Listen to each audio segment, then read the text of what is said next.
Have you ever noticed that when you're in nature, near trees, mountains, water or at the ocean, you feel different? We love nature and feel good in nature because we are nature. When we go outside, we reconnect with the part of ourselves that is rooted in the natural world. That's why, if you're feeling stuck or fearful, I recommend that you go out into nature and explore. Feeling stuck? Go outside. Most people live in a very concrete world. They go from their house in their city or town that doesn't necessarily have a lot of nature around, and they get into their car onto some freeway. Then, they get into an office building made of steel and concrete. It's no wonder that when you get home, your psyche is exhausted, and you've lost your sense of peace. In this environment, it is very hard to allow your higher self to emerge. After all, we're not concrete and steel.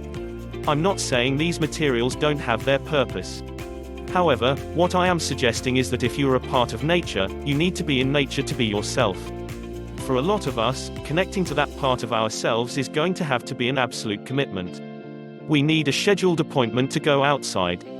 However, remember, you don't have to make a big trip to have nature work its magic on you. Even if you're just going to a park, your higher self will begin to heal. Once you're there, go ahead and hug a tree. Hug a big rock. Take your shoes off and let your toes touch the grass. For me, being in nature is not just about some vague idea of connectedness to what we think of as that natural. Instead, it's about getting the answers that I need in my life. When I go outside, I try to find big, old, natural things like trees or boulders, as big as I can find. I put my hands on these items and ask, "May I ask you a question?" I've never gotten a no. It's just my way of paying respect. Then I close my eyes, and I ask whatever question is going on in my life. I wait for an answer. The very first answer that comes into me is the answer that is coming from my higher self. I can't tell you how many times I have gotten clarification in my life from using this technique. How does it work? I don't know. All I'm sure of is that I never get that same type of clarity if I don't touch a natural element itself.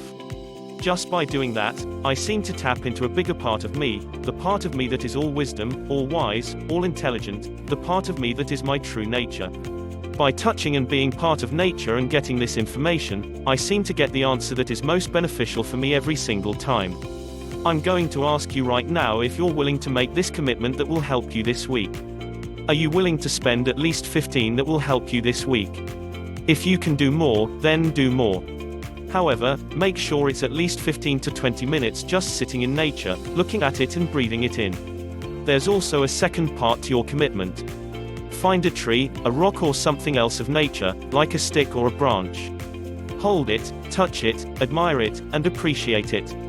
Let it know that you admire and appreciate its wisdom, and you're going to ask it permission to ask a question. You wait for a response. How do you know if the answer is coming from your genuine, higher self? If you can't hear the response to, "Yes, you can ask me a question," then you're not quiet enough. If you're struggling to find that stillness, take a walk. You can't rush these things, and if you try to, you're going to have an ego-conditioned response. You're going to get an old answer that you've already grappled with 100 times.